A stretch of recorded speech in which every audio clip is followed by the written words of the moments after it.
Houston से दिया है प्रधानमंत्री नरेंद्र मोदी ने। लेकिन विपक्ष का, खासतौर पर कांग्रेस पार्टी का, पी चिदम्बरम का, आनंद शर्मा का, तारिक अनवर का, राशिद अल्वी का, सबका ये कहना है कि सब ठीक है के दावे में बहुत सारे खोट है। सब ठीक होगा लेकिन नौकरियां गिर रही हैं, सब ठीक होगा लेकिन आप विपक्ष के नेताओं को जेल में डाल रहे हैं। जवाब दीजिए। और कश्मीर का भी जिक्र किया है।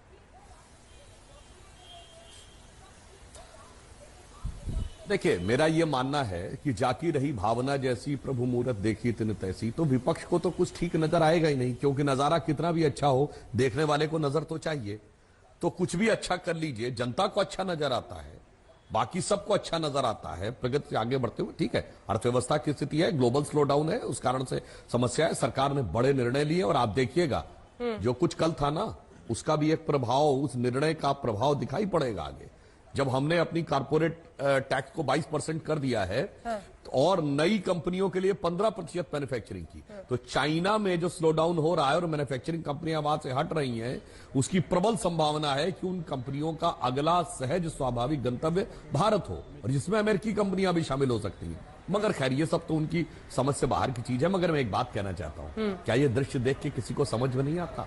भारत, अंजना जी, 1993 में जब 100 साल पूरे हुए थे शिकागो वक्तृता के, विवेकानंद जी के, हम लोगों ने कार्यक्रम किया था। एक कांग्रेसमैन आने को तैयार नहीं था, सिंगल कांग्रेसमैन नहीं था। और आज भारतीय समुदाय के कार्यक्रम में अमेरिका का राष्ट्रपति आ रहा है, दर्जनों कांग्रेसमैन आके खड़े हुए हैं और पूरे स्टेडियम का चक्कर लगा रहा है। यह भारत की बढ़ती हुई सामर्थ्य, और जिसमें मोदी जी ने अपने व्यक्तित्व और अपनी व्यक्तिगत आभा से जो चमक पैदा की है, वो उन्हें दिखाई नहीं पड़ रही। तो मेरे विचार से बहुत आश्चर्य की बात है। इस हकीकत को उनको समझना चाहिए कि आज भारत किस मुकाम पर पहुंचा हुआ है।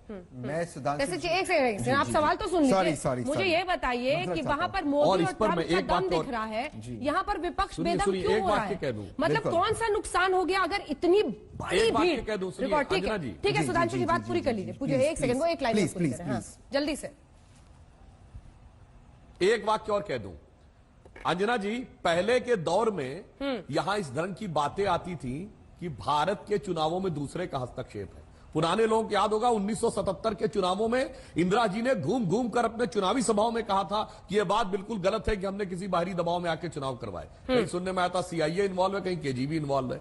अरे मैं तो उनसे कह रहा हूं भाई, मोदी जी ने कोई प्रचार नहीं किया है। मोदी जी ने तो सिर्फ यह बोला था कि हमारे यहां के नारे को उन्होंने अंगीकार किया। फिर भी यदि आपको लगता है कि आज भारत की यह हैसियत हो गई कि अमेरिका में उनके चुनाव परिणाम को हम प्रभावित कर सकते हैं, तो इस पे गर्व करिए भाई।